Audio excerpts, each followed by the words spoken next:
বিহার পৌরসভা ইতিমধ্যে হেরিটেজ হয়েছে। হেরিটেজ শহরের এই হেরিটেজ পৌরসভা এখানে যে মূল যে অফিসটা ছিল, যেখানে চেয়ারম্যানের অফিস বলা হয়, সেটা 3 তলায় ছিল। 3 তলায় থাকার কারণে সিনিয়র সিটিজেন যারা, তাদের সেখানে ওঠানামা করতে খুব কষ্ট হতো, অসুবিধা হতো। অনেকে বলতেন যে আমাদের খুব কষ্ট হয়, কেউ কেউ আবার লিফটও লাগাতে বলেছিলেন। কিন্তু দেখা গেল যে লিফট লাগাতে গেলে 18 থেকে 20 লাখ টাকা খরচা পড়ে।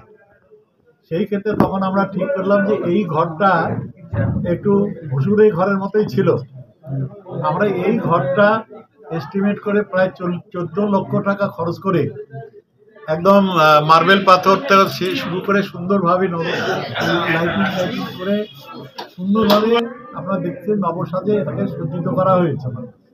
তাতে একতলায় উঠলেই এই ঘরে সবাই আসতে পারবে এবং এই ঘরে আসতে তার খুব একটা কষ্ট হবে না, কারণ একতলায় এটা রয়েছে। তাহলে আমার ওইদিকে লিফটও লাগাতে হলো না, আমার প্রপার্টিটাও সেভ হলো, সুন্দর হলো, একটা সুন্দর অফিসও পাওয়া গেল। তার মধ্যে আগামীকাল বিধানসভা স্ট্যান্ডিং কমিটি আমাদের পৌরসভা ভিজিট করতে আসবেন। সুতরাং সেই ক্ষেত্রে আমরা এই ঘরের উদ্বোধনটা আজকে আমরা করলাম এবং উপরে যে ঘরটা ছেড়ে এলাম ওখানে পিডব্লিউডি ওরা বসবে, ওটাও আমরা সংস্কার করব।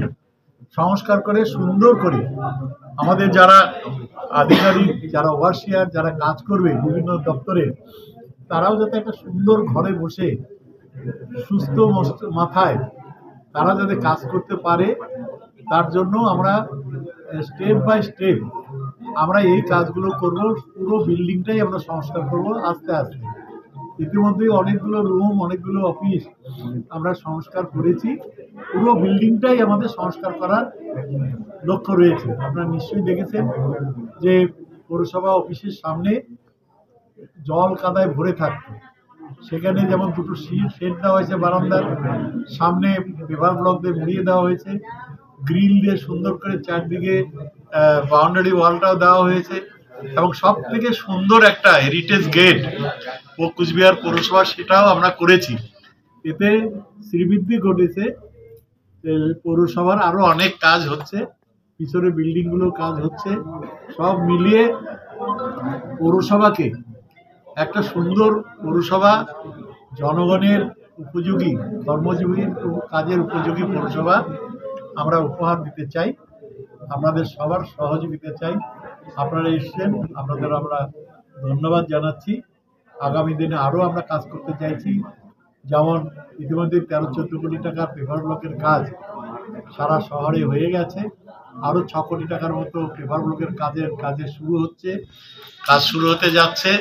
তার পরবর্তী সময় আবার আমরা মিটিং ডেকেছি 1 তারিখে।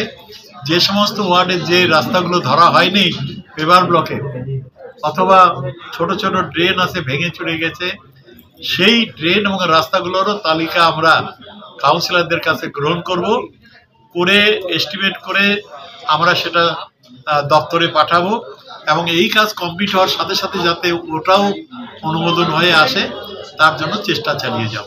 অর্থাৎ আমরা আগামী 2 বছরের মধ্যেই আমরা কুচবিহার শহরের 100% গলির রাস্তাগুলো পেপার ব্লক দিয়ে, রঙিন পেপার ব্লক দিয়ে মুড়িয়ে শহরের সৌন্দর্য বৃদ্ধি করতে চাইছি।